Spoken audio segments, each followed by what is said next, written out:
Hello and welcome, my name is Jess, better known by the author moniker Jelim, and I'm the author of the Monster Inside Chronicles, the first vampire series.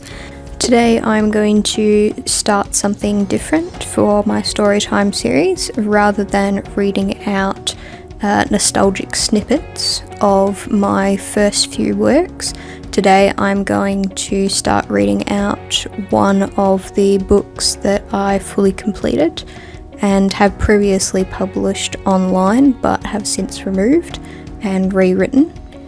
And I'm thinking that Storytime is a really good place to publish it for the first time as a third draft of this story. So really looking forward to hearing what you guys think. This was part of a world that I was calling The World in Red and White Chronicles, and the series was called The Frey Desolation.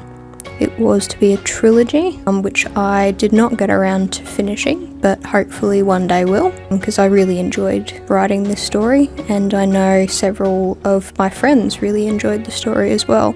The first book is called The Blood King, and today I will be reading out the prologue. Hope you enjoy. Let's go. Prologue, July 1614 AD. Juliana Frey was nervous tonight. She'd waited for a night with no moon, a night when her husband was out with a hunting party. She knew that it was the appropriate time, but still, nothing could prepare her for what she had planned to do. Out of habit, she reapplied the protective fields around her house.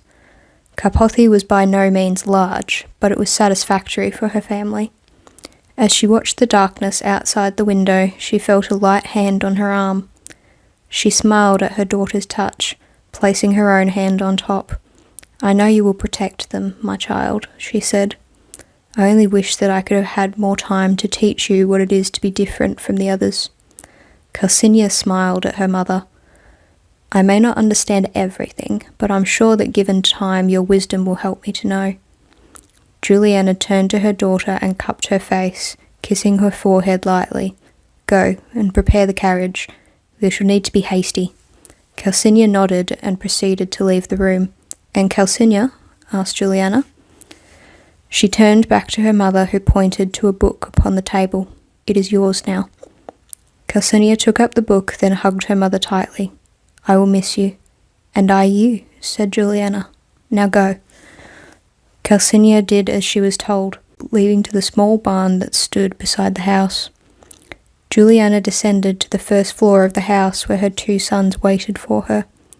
They looked just as nervous as she was, but were determined to go through with their decision. Lawrence, her eldest child, stood as she entered the room. "You don't have to do this, Mother. We can—" "No," said Juliana. "You know as well as I that they can't go through with that spell." Lawrence nodded, and Juliana embraced him. "I love you," he whispered to her, "and I you. Protect your siblings. Your family shall be your strength." Lawrence nodded to her with a small smile before Juliana turned to her middle child. "My dear Dimitri," said Juliana, "you may not express it, but I know this is hard for you, just as it is on all of us. But promise me you will live. Promise me you will not burden yourself with the world as you see so fit to do now."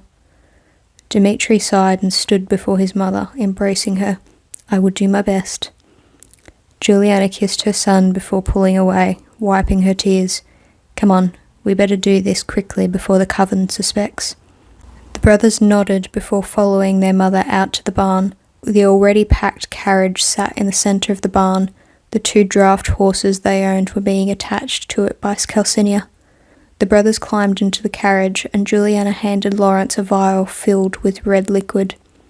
"Drink, my sons," said Juliana, "and may you be ferried to safety." Juliana then closed the carriage door and nodded to Calcinia, who had dressed herself in male clothing and was seated on the driver's stool up front, hands holding tightly to the reins. Juliana sensed her sons as they drank the contents of the vial in turn. Then she nodded to her daughter. Calcinia smiled her last goodbye, her eyes welling with unshed tears. Then she flicked the reins, the horses moving forward out of the barn. Reaching out with her magic and drawing on the sadness that surrounded her children, Juliana wrapped invisible hands around her sons' throats and did not hesitate in jerking their necks until their spines snapped. Shedding tears, Juliana fell to her knees as she watched the carriage disappear into the darkness, her children leaving her as she had planned for a long time now. That was where the coven found her 2 hours later, still watching the road they had left down. "What have you done, Juliana?" asked Esmeralda, the eldest of the coven that the Frey family had belonged to for generations. "What need be done," replied Juliana as she looked up at her elder. "You have demonized the great hope of this coven," snapped Esmeralda. "They agreed that it was the correct path to take," said Juliana. "I do not regret what I have done." "And of your daughter?" asked Esmeralda. "You know it would have killed her had I done the same," said Juliana. Esmeralda looked to Juliana in disgust before drawing out a long knife. "You have done your duty for this world," said Esmeralda. "I release you from it." Then the knife impaled Juliana in the chest, pushing her to the ground. Juliana looked to the coven witches with a smile. "I die knowing my children will never be your sacrifices. Let my peace be the beginning of your war." Then Juliana Frey, the empathic witch of the Capricorn coven, took her last breath and died.